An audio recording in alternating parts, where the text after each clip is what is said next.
হযরত ইব্রাহিম আলাইহিস সালাতু ওয়াস সালামকে আল্লাহ পাক রব্বুল আলামিন খলিল বলে ডাক দিয়েছেন।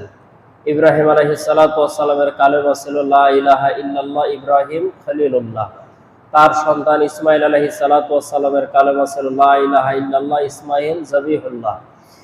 তো হযরত ইব্রাহিম আলাইহিস সালাতু ওয়াস সালামের নামে আল্লাহ তাআলা একটা সূরা দিয়েছেন কোরআনুল কারীমের মধ্যে। সেই সূরার নাম হলো সূরাতুল ইব্রাহিম। তো ইব্রাহিম আলাইহিস সালাতু ওয়াস সালাম এবং তার বিবি হযরতে হাজেরা আলাইহিস সালাতু ওয়াস সালাম এবং সন্তান ইসমাঈল, তাদেরকে নিয়ে নবী ইব্রাহিমের একটা আদর্শ পরিবার ছিল, যে পরিবারের কথা আল্লাহ তাআলা কোরআনুল কারীমের মধ্যে বারবার বলেছেন। ইব্রাহিম আলাইহিস সালাতু ওয়াস সালামের দুইজন স্ত্রীর গর্ভে আল্লাহ তাআলা সন্তান দান করেছিলেন। একটা হলো হাজেরা আলাইহিস সালামের গর্ভে, আর একটা হলো হযরতে সারা আলাইহিস সালামের গর্ভে। তো হাজেরা আলাইহিস সালাতু ওয়াস সালামের গর্ভে যে সন্তান এসেছিল তার নাম হলো হযরত ইসমাঈল আলাইহিস সালাম। ইসমাঈল আলাইহিস সালাতু ওয়াস সালামের বংশে একজন মাত্র নবী এসেছে, সেটা হলো আমাদের নবী মুহাম্মদ রাসূলুল্লাহ সাল্লাল্লাহু আলাইহি ওয়াসাল্লাম। আর হযরতে সারা আলাইহিস সালাতু ওয়াস সালামের গর্ভে আরেকটা সন্তান আল্লাহ দান করেছিলেন, তার নাম হলো হযরতে ঈসা আলাইহিস সালাম। তার সন্তান হলো হযরতে ইয়াকুব আলাইহিস সালাম। আর ইয়াকুব আলাইহিস সালামের সন্তান হলো হযরতে ইউসুফ আলাইহিস সালাতু ওয়াস সালাম। তো ইউসুফ আলাইহিস সালাতু ওয়াস সালাম সে পর্যন্ত নবী, এবং পরবর্তীতে আরো আল্লাহ তাআলা আরো অনেক নবী পাঠিয়েছেন। একটা আদর্শ পরিবার ছিল হযরত ইব্রাহিম আলাইহিস সালাতু ওয়াস সালামের। ছোট থেকেই সন্তানদেরকে আদর্শ করে গড়ে তুলেছিলেন। এখান থেকে আমাদের জীবনের একটা বড় শিক্ষা আছে যে দেখেন, মা ভালো, বাবাও ভালো। হযরত ইব্রাহিম আলাইহিস সালাম একজন বাবা, অত্যন্ত ভালো মানুষ, এবং আম্মাজান হযরতে হাজেরা আলাইহিস সালাম মা, অত্যন্ত ভালো মানুষ। দুইজনের মাঝখানে একটা সন্তান জন্ম নিয়েছে হযরত ইব্রাহিম আলাইহিস হযরত ইসমাঈল আলাইহিস সালাম, অত্যন্ত ভালো একটা সন্তান। তাহলে কোরআনের মধ্যে আল্লাহ পাক রব্বুল আলামিন আমাদেরকে শিক্ষা দিয়েছেন যে মা ভালো, বাবা ভালো, বাবা ভালো, মা ভালো, তার ভিতর থেকে সন্তান ভালো হয়েছে। স্বামী স্ত্রী দুইজনও ভালো, আবার সন্তান ভালো। আবার দেখেন, স্বামী ভালো ছিল, স্ত্রী খারাপ। হযরতে লূত আলাইহিস সালাম আল্লাহর একজন নবী, স্ত্রী একেবারে জাহান্নামী, খারাপ। আবার দেখেন যে স্বামী খারাপ, স্ত্রী ভালো। ফেরাউনের কথা আল্লাহ তাআলা কোরআনুল কারীমের মধ্যে জানিয়ে দিয়েছেন যে ফেরাউন চিরস্থায়ী জাহান্নামী, তার স্ত্রী জান্নাতি। সম্মানিত মুসল্লিন ইকরাম, আল্লাহ তাআলা সমস্ত উদাহরণ কোরআনুল কারীমের মধ্যে দিয়ে দিয়েছেন। আদর্শ পরিবার ইব্রাহিম আলাইহিস সালাতু ওয়াস সালামের পরিবারটা ছিল আদর্শ পরিবার। একেবারেই জীবনের শেষ প্রান্তে এসে হযরত ইব্রাহিম আলাইহিস সালাম যখন সমস্ত সন্তানগুলো, তার পরিবারের সমস্ত সন্তানগুলো যখন বিভিন্ন জায়গার মধ্যে তারা সংসার করতেছে, তারা নিজ নিজ পরিবার নিয়ে যখন ব্যস্ত, তো ইব্রাহিম আলাইহিস সালাতু ওয়াস সালাম হলেন এক কওমের নবী, আর তার সন্তান ইসমাঈল আলাইহিস সালাতু ওয়াস সালাম হলেন আরেকটা কওমের নবী। কারণ সে সময় এই একটা এলাকার জন্য একটা নবী ছিল, একটা গ্রামের জন্য, একটা পাড়ার জন্য, একটা মহল্লার জন্য, একটা কওমের জন্য আলাদা আলাদা নবী ছিল। তো ইব্রাহিম আলাইহিস সালাতু ওয়াস সালাম থাকে এক জায়গায়, আর ইসমাঈল আলাইহিস সালাতু ওয়াস সালাম থাকে আরেক জায়গায়। তো দিনের কাজ তার এলাকার মধ্যে ইব্রাহিম আলাইহিস সালাতু ওয়াস সালাম করে। তো একদিন সেই কাজগুলো করতে করতে তার ইচ্ছা হলো যে একটু সন্তানের বাসায় যাই, একটু নিজের ছেলের বাসায় একটু ঘুরে আসি। তো সন্তানের বাসায় গেছে। আচ্ছা, এখান থেকে আরেকটা কথা একটু খেয়াল করে শোনেন যে ইব্রাহিম আলাইহিস সালাতু ওয়াস সালাম একজন নবী। উনি তো ইচ্ছা করলে তো এরকম করতে পারতেন যে বাবা আমিও নবী, আমার সন্তান তুমিও নবী, আমরা শেষ বয়সে চলে এসেছি, আমরা আলাদা আলাদা জায়গায় থাকবো না, এক জায়গায় থাকবো, দিনের বেলা বের হয়ে যাব, কালেমার দাওয়াত দেবো, আবার রাত্রের বেলা এসে এক জায়গায় থাকবো। এরকম করতে পারতেন কি পারতেন না? পারতেন। কিন্তু সন্তানকে, অর্থাৎ হযরতে ইসমাঈল আলাইহিস সালাতু ওয়াস সালামকে এবং তার বিবিকে, তার সে যে এলাকার মধ্যে সে কালেমার দাওয়াত দেয়, দিনের দাওয়াত দেয়, সেই এলাকার মধ্যে সে তার বিবিকে নিয়ে, বাচ্চাকে নিয়ে, তার পরিবার পরিজনকে নিয়ে সে এলাকার মধ্যে থাকে। এই জন্য আমাদের আশরাফ আলী থানভী রহমতুল্লাহ আলাইহি, আমাদের যিনি আকাবের ছিলেন, ১৫০০-এর কাছাকাছি উনি কিতাব লিখেছেন, ১০০০-এর উপর তিনি কিতাব লিখেছেন। উনি বলেছেন যে আমাদের সমাজের মধ্যে মা বাবা এবং ছেলে মেয়েদের ভিতরে যে আন্তরিকতা নাই, যে বাবার মধ্যে ছেলের মধ্যে যে ভালোবাসার দূরত্ব, এই যে গন্ডগোল, এর কারণ হলো যে আমরা একত্রে বসবাস করি। শরীয়তের বিধান হলো স্পষ্ট কথা যে ছেলে যখন বড় হবে, যখন বালেগ যখন হবে, তখন তার বিছানা তো আলাদা করতে হবে। যখন সন্তানের যখন বিয়ে যখন হয়ে যাবে, তখন তার বাড়ি পৃথক করে দিতে হবে, এটা বাবার দায়িত্ব। তার বাড়ি পৃথক করে দিতে হবে। যদি সেই সামর্থ্য না থাকে তাহলে কমসে কম তাকে আলাদা করে দিতে হবে যে বাবা তোর বিয়ে দিয়েছি, তোর সংসার তুই চালা, আমার সংসার আমি চালাবো। এটা শরীয়তের বিধান। থানভী রহমতুল্লাহ উনি বলেছেন যে আমাদের সমাজের ভিতরে বাবা ছেলের গন্ডগোল, শাশুড়ি বউয়ের গন্ডগোল, এটার কারণ হলো কি? কারণ হলো যে আমরা একত্রে থাকতে যাই। বিয়ের পর যদি ছেলে কোনো রকম বলে যে আব্বা আমার সংসার আমি করবো, তাহলে বাপের মাথায় খারাপ যে বিয়ের পর আব্বু মাথা খাই দিয়েছে বেটার, এখন আলাদা থাকতে যাচ্ছে। কিন্তু সব থেকে নিরাপদ হলো যে সন্তান বিয়ে হয়ে গেছে, সে তার সন্তান নিয়ে, তার বউ বাচ্চা নিয়ে সে আলাদা থাকবে, মা বাবা আলাদা থাকবে। তবে হ্যাঁ, সন্তান হিসাবে দায়িত্ব আছে। মা বাবাকে যে একেবারে ফেলে রাখতে হবে সেটা না, দায়িত্ব যতটুকু পালন করবে সে সন্তান হিসাবে। কিন্তু এক জায়গায় থাকলেই দায়িত্ব পালন হবে, দূরে থাকলে দায়িত্ব পালন হবে না, বিষয়টা কিন্তু তা না। আমরা মনে করি যে এক হাড়ির ভিতরে খালি মনে হয় যে ভালোবাসা বেশি হয় আর দায়িত্ব পালন হয়, বিষয়টা তা না। থানভী রহমতুল্লাহ বলেছেন যে বাড়ি আলাদা করে দিতে হবে। কমসে কম যদি বাড়ি আলাদা না করে দেওয়া হয় তাহলে তাকে আলাদা করে দিতে হবে, যে একবারের ভিতর থাকলেও তোর রোজগারে তুই চলবি, আমার রোজগারে আমি চলবো। তাহলে ছোট থেকে অল্প, তাহলে প্রাথমিক পর্যায় থেকে সন্তানরা সংসারে হতে পারে। কিন্তু আমাদের দেশে এরকম না, একেবারে মরা পর্যন্ত এক জায়গায় থাকতে হবে। সম্মানিত মুসল্লিয়ান ইকরাম, এখন সন্তানের কি দায়িত্ব? আমার বাবা বৃদ্ধ হয়ে গেছে, এখন চলতে পারে না, তাহলে সেক্ষেত্রে এখন আমার দায়িত্ব হলো আমার বাবাকে সাথে নিয়ে থাকা। আমার মা বৃদ্ধা হয়ে গেছে, এখন আমার দায়িত্ব হলো আমাকে সাথে নিয়ে থাকা। অনেক বাবা আছে তার ভিতর ভুল ধারণা যে ছেলে এখন কর্ম করতেছে, অনেক টাকা ইনকাম করতেছে, বাবা একেবারে হাত পা ধুয়ে মোটা কাপড়ের পাঞ্জাবি পরে বসে গেছে, যে বহুত জীবনে কষ্ট করেছে, এখন ছেলেরা ইনকাম করবে আর আমি বসে বসে খাবো। হাদিসে সম্পূর্ণ নিষেধ। আপনার শরীরে শক্তি থাকা পর্যন্ত আপনাকে রোজগার করতে হবে, দিনে যদি 10 টাকা হয় তাও করতে হবে। আপনার শরীরে শক্তি আছে আপনি বসে থাকবেন, এটা না, এটা ইসলাম সমর্থন করে না। যে আপনার ছেলে রোজগার করে, মেয়ে রোজগার করে বলে আপনি বসে থাকবেন না। আপনি যে কাজ পারেন হালাল উপায়ে আপনাকে চেষ্টা করতে হবে, কাজ করতে হবে আপনাকে। অনেক ছেলেরাও আছে যে বাবাকে বলে যে না বাবা জীবনে বহুত কষ্ট করেছেন, আর করতে হবে না, আপনি এখন নতুন লুঙ্গি পরে খালি আপনি বারান্দায় বসে থাকবেন, যা টাকা পয়সা দেওয়ার দরকার আমরা দেব। সম্মানিত মুসল্লিয়ান ইকরাম, এটা আদর্শ পরিবারের নমুনা না। হযরত ইব্রাহিম আলাইহিস সালাতু ওয়াস সালাম দেখিয়ে দিয়েছেন আদর্শ পরিবার কিভাবে গঠন করতে হয়। তাহলে যখন মা বাবা বৃদ্ধ হবে তখন সন্তানের দায়িত্ব থাকবে মা বাবাকে দেখার। কিন্তু এখন মা বাবা সবল আছে, সুন্দরভাবে চলাফেরা করতে পারে, এখন আপনার উপরে সেই ফরজ দায়িত্ব না যে আপনাকে একসঙ্গেই থাকতে হবে। তবে মা বাবার খোঁজ খবর নেওয়া এটা সন্তানের দায়িত্ব। আর বাবা মায়ের দায়িত্ব হলো সন্তান যাতে করে ভালোভাবে সংসার করতে পারে এটা তাকে বুঝাইয়া দেওয়া। এই জন্য যদি দেখেন যে আপনার ছেলে থাকে এক বাড়িতে, মেয়ে থাকে এক বাড়িতে, আপনারা থাকেন এক বাড়িতে, তাহলে শাশুড়ের আর বউয়ের দেখা কম হবে, গন্ডগোল হওয়ার সম্ভাবনা নাই। আর যদি দেখেন যে এলাকার বাইরে থাকে তাহলে হয়তো 2 ঈদে দেখা হবে, না হলে বছরে 2 বা 3 বার দেখা হবে। বউ চিন্তা করবে যে একবার আসছে শ্বশুর বাড়িতে, আসে 3 দিনের কারণে গন্ডগোল করবো। শাশুড়িও চিন্তা করবে যে বৌমা আসছে সপ্তাহখানেক থেকে চলে যাবে, এর ভিতর গন্ডগোল করবো, গন্ডগোল হবে না, মন ধরাধরি হবে না। এই জন্য সম্মানিত মুসল্লিয়ান ইকরাম, ইসলাম যে বিধান দিয়েছে এর ভিতরেই শান্তি আছে। আমি যদি মন গড়া যদি শরীয়ত যদি বানাইনি, মন গড়া যদি ডিজাইন বানাইনি, এর ভিতরে কোনো শান্তি নাই। তো হযরত ইব্রাহিম আলাইহিস সালাম থাকে এক এলাকার মধ্যে, তার সন্তান হযরত ইসমাইল আলাইহিস সালাতু ওয়াস সালাম থাকে আরেক জায়গার মধ্যে। বাপ হিসেবে তো পারতেন যে বাবারে একসাথেই থাকি, 2 জনে নবী একসাথেই থাকি, ঘোড়া নিয়ে বের হয়ে যাবে, তোর এলাকায় তুই যাবি, আমার এলাকায় আমি যাবি, না, আলাদা জায়গায় থাকে। তো বাবার কাছে গিয়ে সন্তানের কাছে গেছে হযরত ইব্রাহিম আলাইহিস সালাম, দরজার ভিতরে নক করেছে যে বাবা ইসমাইল বাসায় কি আছো? ভিতর থেকে এমন কর্কশ আওয়াজ, একটা মহিলা বলতেছে কে? এই দুপুর বেলা খাবার সময় চলে আসছেন। তো ইসমাইল আলাইহিস সালাতু ওয়াস সালাম বাসায় নাই, শিকার করার জন্য বাইরে গেছে। তো ইব্রাহিম আলাইহিস সালাম খুব কষ্ট পেলেন যে আমি আমার গলার ভয়ে যেই তো বোঝা যায় যে আমি মুরব্বী মানুষ, তো আর সে সময় তো এরকম কড়াকড়ি পর্দার বিধারণ ছিল না, এইভাবে কর্কশ ভাষায় কথাবার্তা বলতেছে।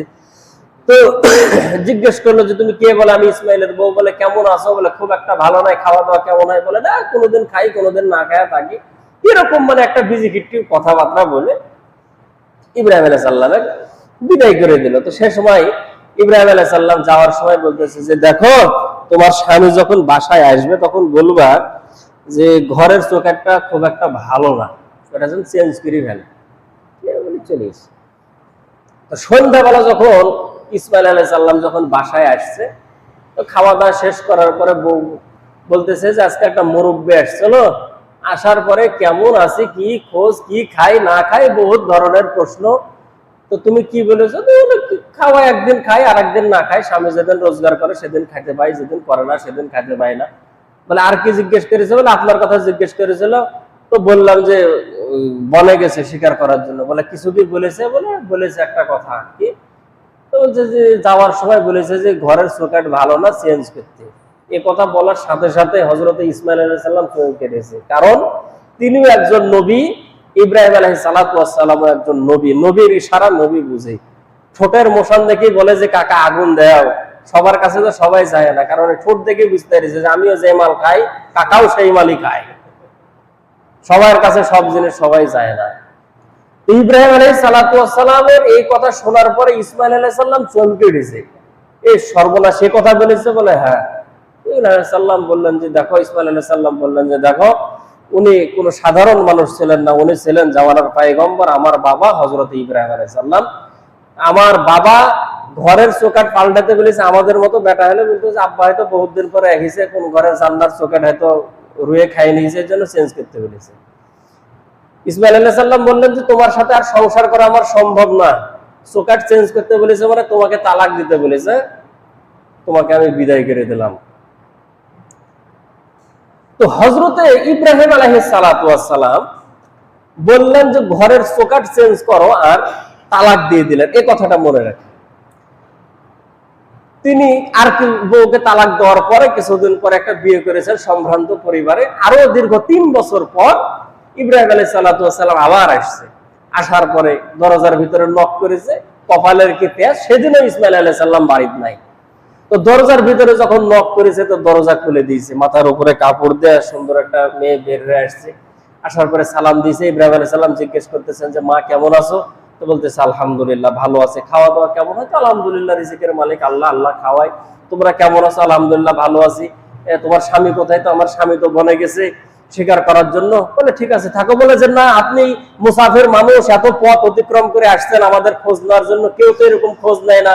আপনি আসছেন, অবশ্যই এখানে থাকবেন, দুপুরে খাওয়া দাওয়া করবেন। বসাইছে শরবত, খাওয়া দাওয়া যা কিছু দরকার, ঠান্ডা পানি সবকিছু দিয়েছে। এত লম্বা সময় চলে গেছে, কিন্তু ইসমাইল আলাইহিস সালাম তাও আসে। যাওয়ার সময় মাথায় হাত দিয়ে দোয়া করে দিয়েছে ইব্রাহিম আলাইহিস সালাম, আর বলেছে যে যখন তোমার স্বামী আসবে তখন বলবে যে এই চৌকাঠ খুব ভালো, যত্ন করে রাখতে। ইসমাইল আলাইহিস সালাম সন্ধ্যাবেলা বাসায় আসছে।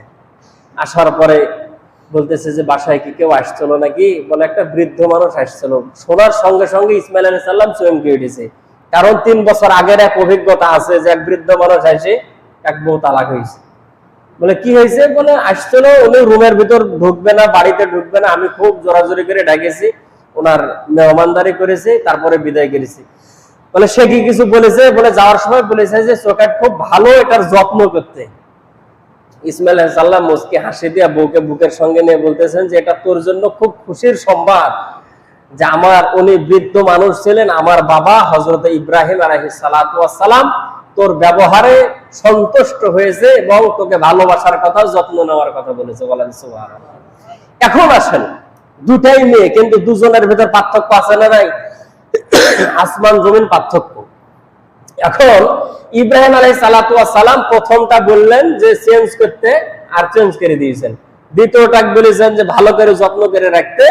তো ইসমাইল আলাইহিস সালাম হাত ধরে বলেছেন যে বিবি তোর হাত ধরলাম দুনিয়ার ভিতরে আর জান্নাত পর্যন্ত যাবো, বলে ইনশাআল্লাহ।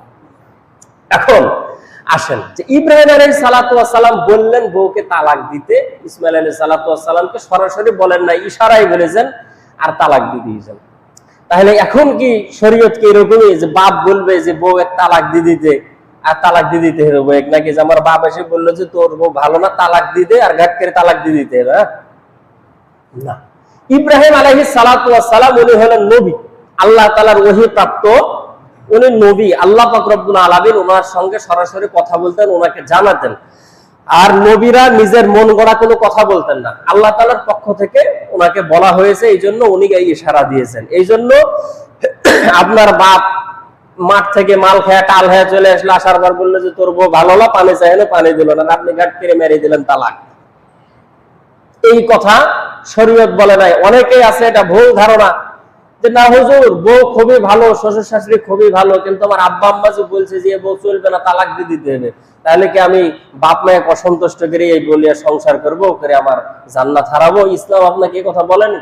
আপনার বাপ মায়ের এখানে বুঝতে ভুল হতে পারে, আপনার বাপ মাকে আপনাকে বুঝাতে হবে। বাপ মা বলবে আর আপনি বউকে তালাক দিয়ে দিবেন, এটা না। তালাক তো এটা এখন একটা সমাজে বড় ধরনের একটা ব্যাধি আকার ধারণ করেছে, একটা বড় একটা রোগ এই সমাজের ভিতরে, এটা হলো তালাক। কারণ আমাদের বেটা চাওয়ালে তার কোনো পুঁজি নাই, স্বামী স্ত্রী গন্ডগোল লাগলে ঘাটাঘাট 3 তালাক মেরে দাও, পরে মৌলবীর কাছে আসি, তাহলে কান্দে যে হুজুর কোন রকম একটু ঠিকঠাক করে দেন। মানে তালাক যখন দেয় তখন ওই থাকে হানাফি, আর যখন 3 তালাক হয়ে যায় সাথে সাথে হয়ে যায় আহলে হাদিস। মানে আমাদের হানাফি মাযহাবে 3 তালাক একসাথে হয়ে তার 3 জাদে হোক, তালাক 3টা দিয়ে দিলে সাথে সাথে তালাক, ওই বউ আর নিতে পারবে না। তখন ওই হাদিস বলেছে না, একটা হাদিসে আছে, অন্য হুজুররা বলছে যে ওই 3 জাদে 3 তালাক দিতে হবে, একসাথে দিলে হবে না। মানে ওই আমার থেকে বড় মৌলবী হয়েছে, মানে হুজুরের কাছে এখন বুঝাইছে যে হুজুর আপনি যেটা বলছেন ওটা লয়, তালাক দেওয়ার সময় হুঁশ থাকে না। রাসূলুল্লাহ সাল্লাল্লাহু আলাইহি সাল্লাম দেখেন কি সুন্দর বিধান করে দিয়েছে, একটু বলে দিই আপনাদেরকে। সেটা হলো যে স্বামী স্ত্রী শরীয়তে বিয়ের যেমন বিধান আছে, তালাকেরও বিধান আছে। সব থেকে নিকৃষ্ট হালাল হলো তালাক দেওয়া। যদি কেউ অবৈধভাবে যদি বলে যে তালাক দিব, আল্লাহ তাআলার আরশে আযমে গিয়ে ধাক্কা লাগে এটা। তবে শরীয়তে তালাক দেওয়াটা জায়েজ আছে, কোনো সমস্যা নাই। এখন আসেন, তালাক কোন সময় আপনি দিবেন?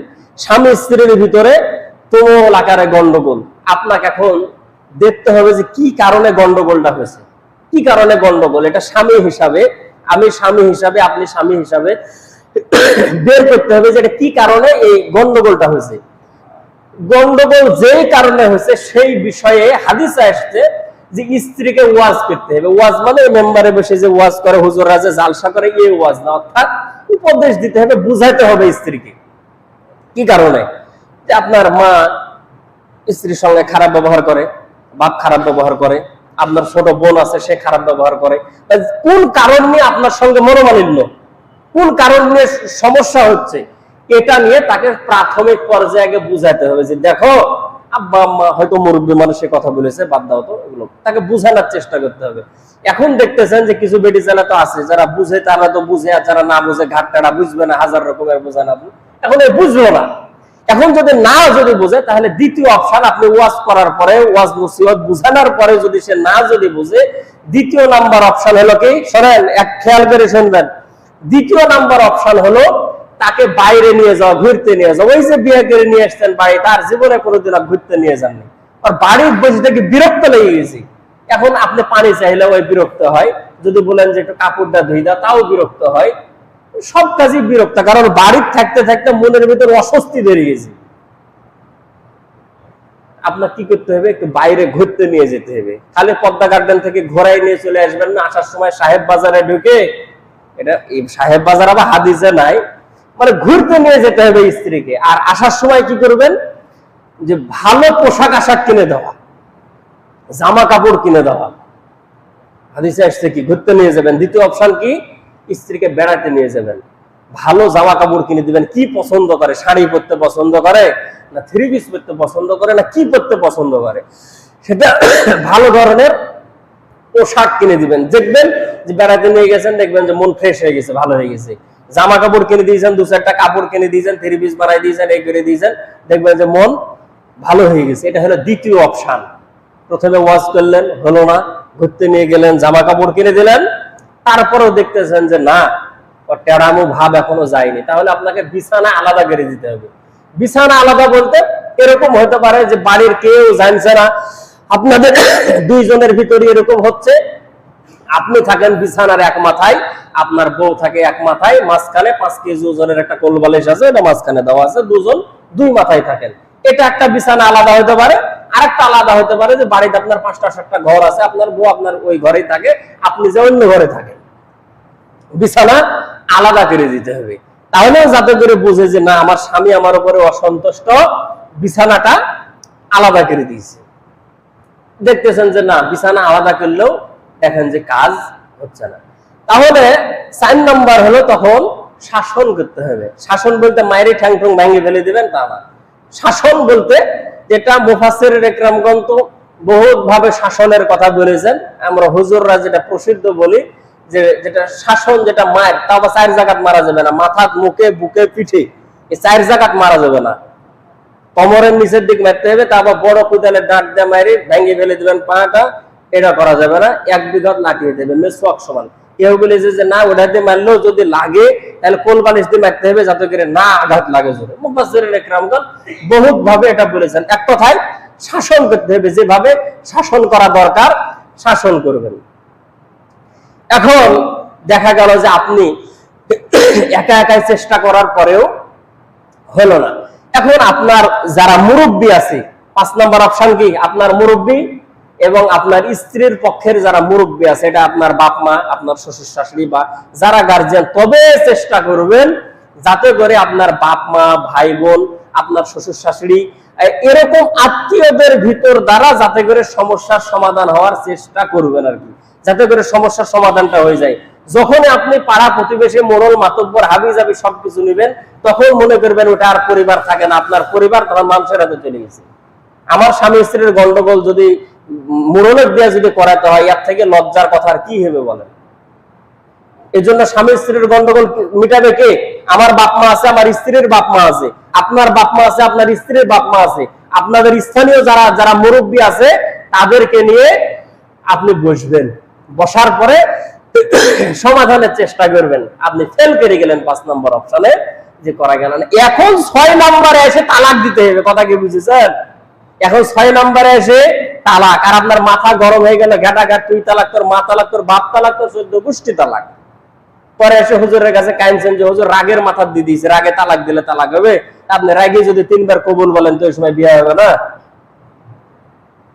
আল্লাহ রাসূল সাল্লাল্লাহু আলাইহি সাল্লাম 3টা জিনিস নিয়ে ইয়ারকি করতে নিষেধ করেছেন, মজা করতে, হাসি ঠাট্টা করতে নিষেধ করেছেন। তার মধ্যে 1 নাম্বার হলো বিয়ে, যে বিয়ে নিয়ে তোমরা কোনো সময় ইয়ারকি করবে না। বিয়ে সূক্ষ্ম বিষয়। কেমন করে সূক্ষ্ম বিষয় হুজুর?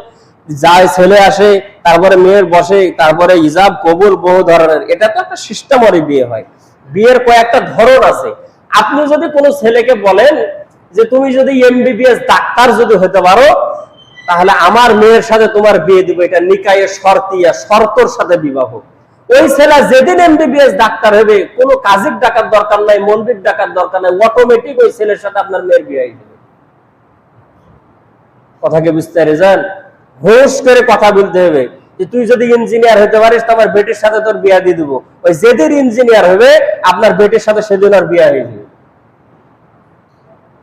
এই জন্য বিয়ে শাদীর ব্যাপারে খুব সাবধানে কথাবার্তা বলা, খুব সাবধান। আমাদের এই বাংলাদেশে একটা বড় ধরনের একটা মাদ্রাসা আছে, লালবাগ মাদ্রাসা, চট্টগ্রামে। মাদ্রাসার যিনি প্রতিষ্ঠাতা মুহতামিম ছিলেন মুফতি ফজলুল হক আমিনী সাহেব, হুজুর মারা গেছেন। হুজুর একজনের পরীক্ষার হলে অনেক ছাত্র পরীক্ষা চলতেছে, উনি ক্লাসে ঢুকে ওনার ধারণা নেই যে এরকম ট্যালেন্ট ছাত্র আছে। উনি ক্লাসে ওই পরীক্ষার হলে ঢুকে বলতেছেন যে 12টা সাবজেক্টের পরীক্ষা হচ্ছে, যে 12টা সাবজেক্টে 1200 নাম্বারের ভিতর 1200 নাম্বার পাবে তার সঙ্গে আমার মেয়ের বিয়ে দিব। আল্লাহর কি কাম, এক ছাত্র 1200 নাম্বার পাইছে। এখন হুজুর যেহেতু বলেছে যে বিয়ে দিয়ে দিয়েছে। হুজুর, ওই যে হুজুরের জামাই বাংলাদেশের একজন বড় আলেম, জেলে ছিল, কদিন আগে বাড়াইছে, নাম বললে চিনতে পারবেন না, আমার বললাম না। এই জন্য বিয়ে শাদী নিয়ে আল্লাহ রাসূল ইয়ারকি করতে নিষেধ করেছেন। যে আপনি আপনার ভাতিজাকে বলেছেন যে তুই যদি এরকম মাস্টার হতে পারিস আমার বেটির সাথে তোর বিয়ে দিয়ে দেবো। যেদিন মাস্টার হবে সেদিন আপনার বেটির সাথে অটো বিয়ে হয়ে যাবে। এটা শরীয়তের বিধান। আবার তালাক, আপনার স্ত্রীর সঙ্গে আপনার স্ত্রী ছাদের উপর উঠতেছে, আপনি যদি বলেন যে তুমি যদি নামো তাহলে তালাক, নামার সাথে সাথে তালাক। ঘরে ঢুকতেছে, তুমি যদি বাইরে হও তাহলে তালাক। এই তোর বাপের বাড়ির সাথে আমার গন্ডগোল জীবনে যাবি না, তুই যদি যাস তাহলে তালাক। ওর বাপের বাড়িতে যেদিন যাবে সেদিনই তালাক। এই জন্য তালাক নিয়ে কোনো সময় ইয়ারকি মজাও করতে আল্লাহ রাসূল নিষেধ করেছেন। আরেকটা হলো গোলাম আজাদ করা। এখন নাই, ইসলামের প্রথম যুগে ছিল। অনেক কষ্টের কাজ, যদি কেউ কোনো মালিক যদি বলে থাকে যে দেখো এই কাজটা করা তো অনেক কষ্টের, তো তুমি যদি এই কাজটা যদি করে দিতে পারো তাহলে তোমাকে আমি আজাদ করে দেবো, ওই কাজটা করার সাথে সাথে গোলামটা আজাদ হয়ে যাবে। এই জন্য সম্মানিত মুসল্লিন একরাম, এই 5টা অপশন পাড়ি দেওয়ার পরে তারপরে আসছে তালাক। তালাক দেওয়ার আবার 2টা তরিকা আছে, একটা হলো সুন্নত তরিকা আর একটা হলো বেদাত তরিকা। সুন্নত তরিকা কি? সুন্নত তরিকা হলো 3 তোহরে 3 পবিত্র অবস্থায় 3 চাঁদে 3 তালাক দিতে হবে।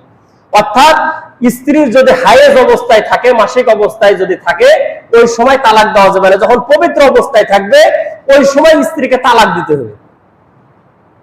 3 চাঁদে একটা তালাক দেওয়ার পরে স্ত্রী বাড়িতে অবস্থান করবে, স্বামীর বাড়িতেই থাকবে। 1 মাস সময় আছে, এর ভিতরে যদি দুইজনের ভিতরে যদি ভুল বোঝাবুঝি যদি আবার মিলে যদি হয়ে যায় তাহলে বউ নিয়ে নিতে পারবে, সে আর 2 তালাকের মালিক থাকবে। কথা কি বুঝেছেন? তারপরের মাসে আবার যদি দেখে যে না 1 মাসে ঠিক হলো না, তাহলে পরের মাসে আরেক তালাক দিবে। আরেক তালাক দেওয়ার পরে আরো 1 মাস সময় থাকবে। এই মাসের ভিতরে যদি সে যদি 1 মাসের ভিতরে যদি নেয় তাহলে স্ত্রীকে নিতে পারবে। পরের মাসে যাওয়ার পরে সে আরেক তালাক দিবে। ওই তালাক দিলে ওই বউ সারা জীবনের জন্য হারাম, আর জীবনে কোনোদিন নিতে পারবে না। হিলা মিলা তো এগুলা পরের কথা। এটা হলো সুন্নত তরিকার তালাক। আর একটা হলো বেদাত, মানে এই 3 মাসে 3 তালাক দেওয়ার কথা ছিল, কিন্তু 3 মাসে দেয়নি, ঘট ঘট করে 1 মাসে একসাথে 3 তালাক দিয়েছে। এটা দিলে তালাক হয়ে যাবে। আপনার বলা হলো যে এই গাছটা 3 কবে কাটবে, কথা কি আমার বুঝতেছেন? এটা ব্যাধি, সমাজের ব্যাধি। কত মানুষ যে সংসার করছে এরকম করে, তালাক দিয়ে দিয়েছে, আর হোশ নাই, শরমে বলেও না। আবার কিছু মোড়ল আছে বিচার করে দেয়, লে 3 সালের মা, এখন এগুলা তালাক হয় করে খা। বাটাম ফাটাইবে, ওই মোড়লের বাটাম ফাটাইবে হাসরের ময়দানে। অত সহজ নয়। আমার কাছে কত জানলাম যে কাকা কত সহজ নয় ইসলাম, যে আমার কাছে এসে 500 টাকা ধরাই দিয়ে তোমার সারা বিয়ে আবার পড়াই দেবো, এত সহজ? এত সহজ নয়। কত মানুষ সংসার করছে এরকম, তালাক দিয়ে দিয়েছে, বইয়ে রাগের মাথা দিয়ে দিয়েছে। হুজুর খেয়াল করে শোনেন, খেয়াল করে শোনেন। আপনাকে বলা হলো যে এই গাছটা কাটবেন 3 কবি, আপনি 1 কবি মেরে দিলেন, গাছ গোটা হয়ে আছে না কেটে গেছে? না বলবেন যে না কাটেনি, গোটা হয়ে আছে। আপনি একটা হুকুম অমান্য করেছেন কি, যে আপনার 3 কবে কাটতে বলেছে, আপনি 1 কবে কাটিয়েছেন। তো কাটিয়েছেন, কিন্তু আপনি খালি একটা কথা অমান্য করেছেন যে 3 কবে কাটেননি। শরীয়তের বিধান হলো যে 3 তোহরে 3 তালাক দেয়, এটা শরীয়ত সম্মত ভাবে তালাক, যাতে করে তালাক না হয়। এই জন্য কতগুলো স্টেপের পরে তালাকের অপশন আসছে। এই জন্য 3 মাসে 3 তালাক দাও। আপনি একসাথে যদি 3 তালাক যদি দিয়ে দেন তাও হয়ে যাবে। শুধু আপনি অমান্য করেছেন কি, অমান্য করেছেন যে 3 চাঁদে দেওয়ার কথা ছিল, 3 চাঁদে দেননি। 3 তোহরে দেওয়ার কথা ছিল, 3 তোহরে দেননি, একসাথে দিয়েছেন, তালাক হয়ে যাবে। আহলে হাদিস আর হানাফির এটা খুব গন্ডগোল। আমাদের হানাফি মাযহাবের ফতোয়া হলো যে একসাথে দিক বা 3 মাসে 3টা দিক। তালাক যদি সে যদি বের করে যে তালাক 1 2 3 তালাক যদি দিয়ে দেয়, ওই বউ আর নিতে পারবে না, ওটা চিরস্থায়ী ভাবে ওর জন্য হারাম। কিন্তু আরো কিছু মৌলবি আছে, মৌলবি তো দেশে তো অভাব নাই, ওরা বলছে যে না এই তরিকাত দিলে হবে না, ওই তরিকাতে দিতে হবে। এই কারণে কিছু হানাফি আবার বউ তালাক দেওয়ার পর আহলে হাদিস হয়ে গেছে, যে একটু সুবিধা আছে, ওদিক গেলে আবার বউটা ঘোরাই পাবো। ছাড়ি দেওয়ার পর তালাক দেওয়ার পর বউ ঘোরাই নেওয়া আর বমি খাওয়া সমান। আপনি বমি করে ফেলে দিয়ে ওই বমি আবার খাওয়া, এটা যেমন ঘৃণার কাজ। বউয়ের তালাক দিয়ে ওই বউ নেওয়া, ওটা আরো ঘৃণার কাজ। ওই বউ চলবে না বলি তো আপনি তালাক দিয়েছেন, তা ওই বউ আপনি নিতেছেন, কারণটা কি? এগুলা বললে পারে তখন বলবি খারাপ, হুজুর এত শক্ত করে বললো। বহস হয়েছে, খুব বহস। একদল হলো যে 3 তালাক দিলে 1 তালাক, আর একদল হলো যে না 3 তালাক দিলে 3 তালাক। সারাদিন চিল্লাচিল্লি করার পর কোনো সমাধান হয় না। তো 2 পক্ষের বহস যখন হয়, মুনাজারা হয়, তো মাঝখানে তো প্রশাসনের লোক থাকে। তো পুলিশেরা বলতেছে যে হুজুর আপনারা যে গন্ডগোল করছেন, ইচ্ছা হয়েছে যে আপনারা ইচ্ছা মতন মারি। তো হানাফি মাযহাবের আলেমরা বলতেছে যে মারেন, সমস্যা নেই, আমার 3টা মেরে 3টা গণবেন, আর আহলে হাদিসের ঘরে 3টা মেরে 1টা গণবেন। কথা বুঝেন নাই? যে আমার 3টা মেরে কটা গণবেন? 3টা গণবেন। আর যারা আহলে হাদিসের আছে ওরে 3টা মেরে 1টা গণবেন। তো ওনারা বলছে যে তোরে 3টা মেরে 3টা গণবে, আমার 3টা মেরে 1টা গণবে, কারণটা কি? বলে আমার কাছে 3 তালাক যদি দিয়ে যায় তাহলে তিনটাই হয়, আর তোর কাছে যদি 3টা মেললে যে একটা হয়। আর বলছি একসাথে 1000 তালাক দিলে এক তালাকই ধরা হবে, 3 তালাক ধরা হবে না। হযরত ওমর রাদিয়াল্লাহু তাআলা আনহুর কাছে একজন মহিলা আসলো, চোখের পানি ছাড়িয়ে দিয়ে কাঁদতে কাঁদতে আসলো। আসার পরে ডাক দিয়ে বললো যে আমিরুল মুমিনিন খলিফাতুল মুসলিমিন, আমার স্বামী আমার তালাক দিয়েছে। কয় তালাক দিয়েছে? বলে 100 তালাক দিয়েছে। এরকম খাটাস আমাদের সমাজেও আছে। বইয়ের তালাক দিতে থাকলে হুঁশ থাকে না। তুই তালাক, তোর মা তালাক, তোর বাপ তালাক, 14 গোষ্ঠী তালাক, যে হুজুর বিয়া পড়াইছে হুজুর সুদ্ধা তালাক। তালাক দিতে থাকলে আর হুঁশ থাকে না, রাগে তালাক মেরছে, পাইকারি তালাক।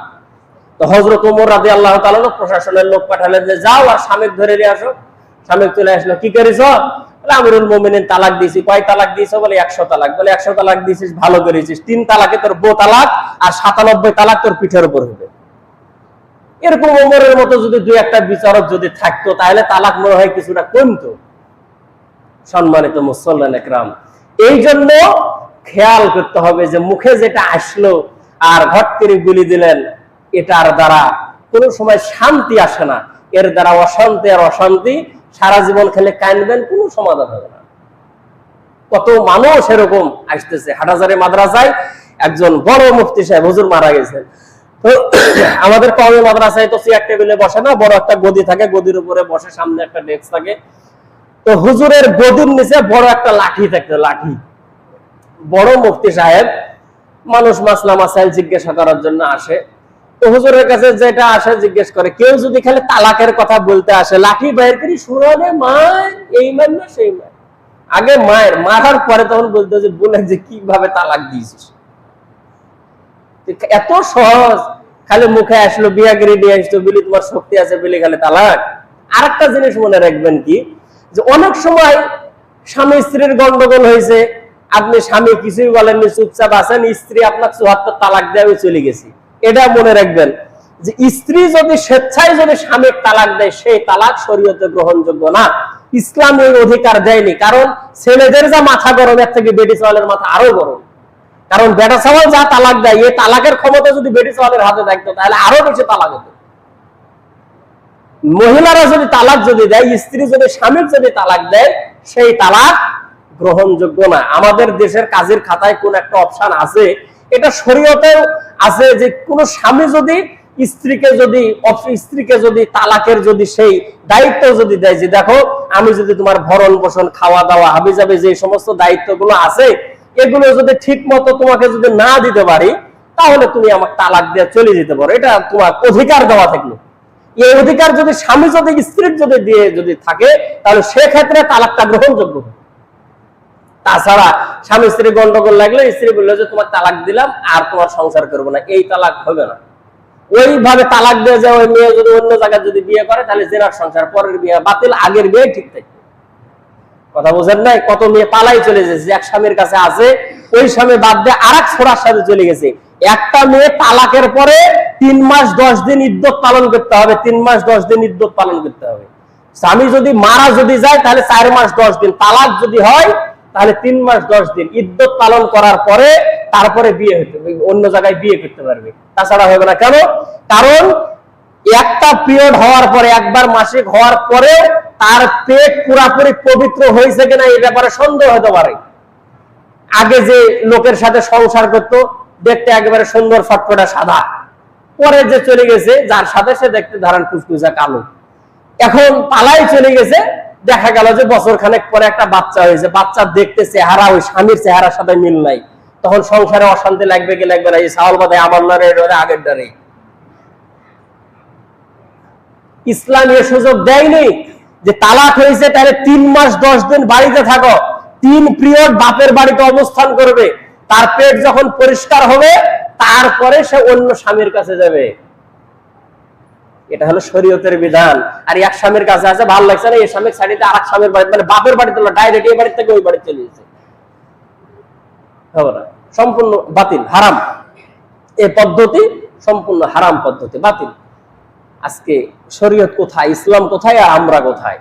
এই জন্য তালাকের যে সমস্ত মাসালাগুলো আছে অত্যন্ত জটিল মাসালা। এই জন্য শুধু বাপ মা বলবে যে এই ভালো না, এই ও ভালো না, এটা ভালো, এটা ভালো না, এটা শুনে শুধু মাথা গরম করলে হবে না, এখান থেকে আপনাকে ঠান্ডা মাথায়, আপনি যেহেতু স্বামী, আপনাকে ঠান্ডা মাথায় চিন্তা ভাবনা করতে হবে যে আমার আব্বা কিসের জন্য এই কথা বললো, আমার মা কিসের জন্য এই কথা বললো, আব্বা মাকে বুঝাইতে হবে, মিডিলে আপনাকে অবস্থান করতে হবে। তারপরে যদি দেখেন যে না সংসার করা সম্ভব হচ্ছে না, তাহলে এই 5টা অপশনের পরে 6 নম্বর অপশনে আসার পরে হচ্ছে তালাক। আর আমাদের সমাজের ভিতরে এখন অহরহ কোনো অপশন নাই, একেবারে মুখে আসলো আর ঘটাঘট মেরে দিল। সম্মানিত মুসল্লিরা কিরাম, এই জন্য আমরা যারা সংসার করতেছি, মুখে তো বহু কথা আছে, বউয়ের শাসন করার অন্য কথা নাই, খালি তালাক এই কথাটা এখানে বললেই খালি সুখ হবে, আর অন্য কোনো কথা বললে হবে না। বহুত ধরনের শাসন আছে, এগুলো করবেন। আর যে সমস্ত বিচারক যারা আছে তাদেরকে বলবো যে শোনেন, যদি শোনেন যে 3 তালাক দিয়ে দিয়েছে, 2 জনের কাছে শুনতে হবে, স্বামী স্ত্রী 2 জনের কাছে। ছোড়া পোড়া তো খুব চালাক, 3 তালাক দিয়ে বলছে না হুজুর 1 তালাক দেওয়া পরে করেছে, 2 তালাক দিনে মাইরে দিয়েছে, 3 তালাকে দিয়েছে। যখন এসে দেখছে যে বউ ঘুরাই যাবে না, তখন বলছে যে হুজুর 1 তালাক বলেছে, পরের বার ভালো করে বলিনি, একটু কোন রকম করে, মানে বুয়া বা ঘুরাই নেবে ধান্দা। স্বামী স্ত্রী 2 জনের কাছ থেকে শুনতে হবে, বউকে বলতে হবে যে কি শুনেছো তুমি, বলে হ্যাঁ শুনেছি, 2 জনেরটা শুনে তারপরে ফাইসালা দিতে হবে। আপনার কাছে আসলো আর বললেন 3 সালের মা এখন সংসার ভাঙার সময় রে, যা বের করবে কা, হয়ে গেল। এত সহজ নয় কাকা। এই জন্য যারা বিচার সালিশ যারা করেন খুব সাবধান। যারা ন্যায় বিচারক হয় আল্লাহ তাআলার আরশে আজিমের নিচে ওরা ছায়া পাবে, এটা হলো হাদিসের কথা। যারা ন্যায় বিচারক, তবে বিচার করতে যায় যদি উলট পালট যদি বিচার হয়, তাহলে কিন্তু শাস্তি আছে, ওই ধরনের বড় ধরনের শাস্তি। এই জন্য খেয়াল করে এই সমস্ত কাজগুলো করতে হবে। কথা তো বলবো মনে করেছিলাম বহুত কথা, কিন্তু হলো না। এই কথা থেকে চলে আসলো যে ইব্রাহিম আলাইহিস সালাম তার সন্তানকে প্রথমবার বলেছেন কি যে ঘরের চৌকাঠ চেঞ্জ করে দাও, দ্বিতীয়বার বলেছেন কি যে চৌকাঠের যত্ন করতে। ইব্রাহিম আলাইহিস সালাম ছিলেন আল্লাহর নবী, তার উপরে আল্লাহ তাআলা ওহী নাযিল করতেন, আল্লাহ তাআলার কথাই তিনি চলতেন। সম্মানিত মুসল্লিয়ানে কিরাম, এই জন্য আমরা যদি আদর্শ পরিবার যদি গঠন করতে যদি চাই, তাহলে হযরত ইব্রাহিম আলাইহিস সালামের জীবনে থেকে, এই জায়গা থেকে আমাদের জীবনের একটা বড় ধরনের শিক্ষা আছে যে যখন আপনার ছেলে যখন বিয়ের বয়স যখন হবে, তখন আপনার সন্তানকে আপনি বিয়ে দিয়ে দিবেন। তার জন্য আপনার সামর্থ্য অনুযায়ী আপনি বাড়ি আলাদা করে দিবেন, এবং সে যেন ভালোভাবে যেন সংসার যেন করতে পারে, এই জন্য যা কিছুর প্রয়োজন আপনি সেগুলোর ব্যবস্থা করে দিবেন। যদি দেখেন স্ত্রীর ভিতরে কোনো ত্রুটি, আপনার ছেলের বউয়ের মধ্যে কোনো ত্রুটি যদি দেখা যায়, এটা আস্তে ধীরে আপনার ছেলেকে বলতে হবে যে বাবা বৌমায়ের মধ্যে এটা দেখা যায়, শুধরানোর আপনাকে চেষ্টা করতে হবে। আপনি বাপ বলে মুসলধারে এক কথা বলে দিবেন, এটা শরীয়তে অ্যালাউ করে না। এই জন্য সতর্ক থাকতে হবে সম্মানিত মুসল্লিয়ানে কিরাম। এই জন্য হযরত ইব্রাহিম আলাইহিস সালামের জীবনী থেকে আমাদের আজকের যে কথাটা, যে আলোচনা আপনাদেরকে শিক্ষা দেওয়ার চেষ্টা করলাম, এই কথাটা বলতে গিয়ে তালাকের যে সমস্ত বিধানগুলো চলে আসলো, বিক্ষিপ্ত ভাবে আপনাদের সামনে বলার চেষ্টা করলাম। সম্মানিত মুসল্লিয়ানে কিরাম, একটা কথা মনে রাখবেন, সংসার জীবনে যে যত বেশি ধৈর্য ধারণ করতে পারবে সে তত বেশি সুখী। স্বামী এই স্ত্রীগুলো কথাই শোনে না, তো হুজুরের কাছে গেছে যে হুজুর একটা তাবিজ দেন তো, হুজুর আমার বউ কথা শোনে না, একটা তাবিজ দেন। তো হুজুর বলতেছে আজকে না, আগামী মঙ্গলবারে আসো। তো হুজুর ছাত্রদেরকে পড়াইতেছে, হাজার হাজার ছাত্র, ওই জায়গাতে লোক যার পরে বলতেছে হুজুর তাবিজ দেন। হুজুর তো ভুলে গেছে কিসের তাবিজ। তো হুজুর জিজ্ঞেস করতেছে কিসের তাবিজ রে বা? তো বলতেছে হুজুর আমার যে বউ কথা শোনে না হুজুর, ওই তাবিজটা দেন। তো হুজুর বলতেছে মহা মুশকিলের কথা। তো কাছে এনে বলতেছে যে শোন, আমি সারাদিন এই জায়গায় বসে থাকি, আমি বাড়ির যাই না, বইয়ের জ্বালাটা, তুই আসছিস তাবিজ নিতে আমার কাছে।